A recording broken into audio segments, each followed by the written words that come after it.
కీర్తనలు 15వ అధ్యాయం. యెహోవా నీ గుడారంలో అతిథిగా ఉండదగిన వాడు ఎవడు? నీ పరిశుద్ధ పర్వతం మీద నివసింపదగిన వాడు ఎవడు? యథార్థమైన ప్రవర్తన కలిగి నీతిని అనుసరించుచు హృదయపూర్వకముగా నిజం పలుకువాడే. దేవుని వాక్యం ఏమని సెలవిస్తుందంటే, యెహోవా గుడారంలో అతిథిగా ఉండేది ఎవడు? లేదా పరలోకములో నివసింపదగిన వాడెవడు? పరలోకానికి వెళ్ళదగిన వాడు ఎవడు అని అర్థం. నీ పరిశుద్ధ పర్వతం మీద నివసింపదగిన వాడు ఎవడు అంటే, దేవుని ఎదుట నిలవదగిన వాడు ఎవడు? దేవుని సింహాసనం ఎదుట, క్రీస్తు ఎదుట నిలవదగిన వాడు ఎవడు అని అర్థము. ఎవరు పరలోక రాజ్యములో నివాసం చేస్తారు? ఎవరు పరలోకానికి వెళతారు? ఎవరు దేవుని ఎదుట నిలబడగలుగుతారు? ఎవరు యేసు ప్రభు సింహాసనం ఎదుట నిలబడగలిగిన వాడు ఎవడు అంటే, వాక్యం అంటుంది 2వ వచనంలో, యథార్థమైన ప్రవర్తన కలిగి నీతిని అనుసరించుచు హృదయపూర్వకముగా నిజము పలుకువాడే అని చెప్తుంది.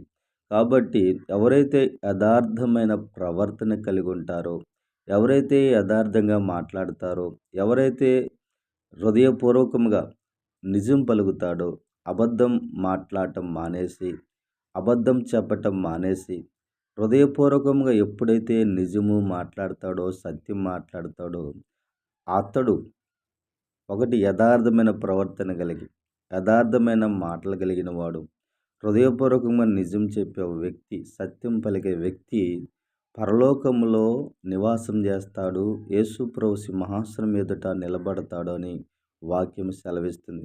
కాబట్టి నీవు పరలోకం వెళ్ళాలి అంటే, నీవు పరలోకం చేరాలంటే, పరలోకములో నువ్వు నివాసం చేయాలంటే యథార్థమైన ప్రవర్తనను కలిగి ఉండాలి, యథార్థమైన జీవితమును కలిగి ఉండాలి, యథార్థమైన మాటను కలిగి ఉండాలి.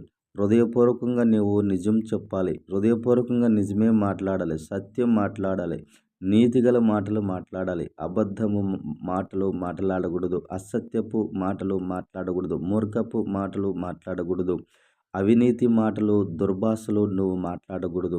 అప్పుడే నీవు యేసు ప్రభు సింహాసనం ఎదుట నిలబడతావు, దేవుని రాజ్యంలో నిలబడతావు, పరలోక రాజ్యంలో ప్రవేశిస్తావు, పరలోకంలో పరిశుద్ధ పర్వతం మీద దేవుని ఎదుట నువ్వు నిలబడగలుగుతావు.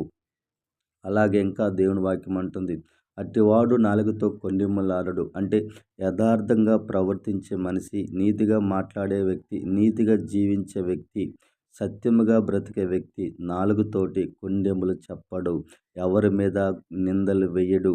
ఎవరైతే యథార్థంగా మాట్లాడతారో, యథార్థంగా ప్రవర్తిస్తారో అటువంటి వ్యక్తులు నాలుగుతోటి కొండెములు చెప్పరు, నిందలు ఎదుటి వ్యక్తి మీద నిందలు మాపరు, గొడవలు ఆడరు, చెలికానికి కీడు చేయరు, అంటే సహోదరులకు కీడు చేయరు, సహోదరులకి నష్టం కలుగు చేయరు, సహోదరుల్ని బాధించరు అన్నమాట. సహోదరుల మీద నిందలు మోపరు.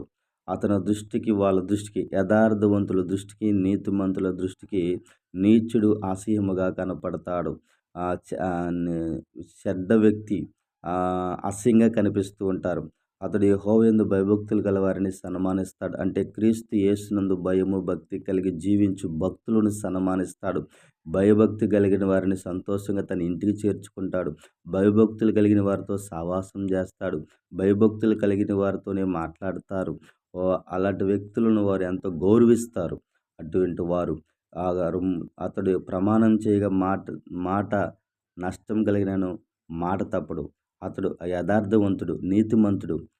మాట ఇచ్చిన తర్వాత నష్టం కలిగిన కూడా మాట తప్పడు. దేవుడి బిడ్డలారా, ద్రవ్యము వడ్డీకి ఇయ్యడు, నిరపరాధిని చెరపుటికే లంచము కూడా తీసుకోడు, ఈ ప్రకారం చేవాడు ఎన్నడూ కదల్చబడడు. ఇలాగ ప్రవర్తించేవాడు, ఇలాగ జీవించేవాడు పరలోకములో యేసు ప్రభు సింహాసనం ఎదుట నిలవగలుగుతాడు, దేవుని ఎదుట నిలబడతాడు, దేవుని రాజ్యానికి వారసుడవుతాడు. యెహోవా గుడారం అంటే, యెహోవా రాజ్యం అంటే యేసు ప్రభు సామ్రాజ్యంలో ఉంటాడు, యేసయ్య రాజ్యంలో చేరతాడు, అంటే పరలోక రాజ్యం చేరతాడు, నిశ్చలమైన రాజ్యం చేరతాడు. శాశ్వతమైన రాజ్యంలోకి వెళతాడు. ఆ రాజ్యంలో దేవునితో పాటు దేవుని ఎదుట నిలబడి దేవునితో కలిసి శాశ్వత కాలము నివాసము చేస్తాడు.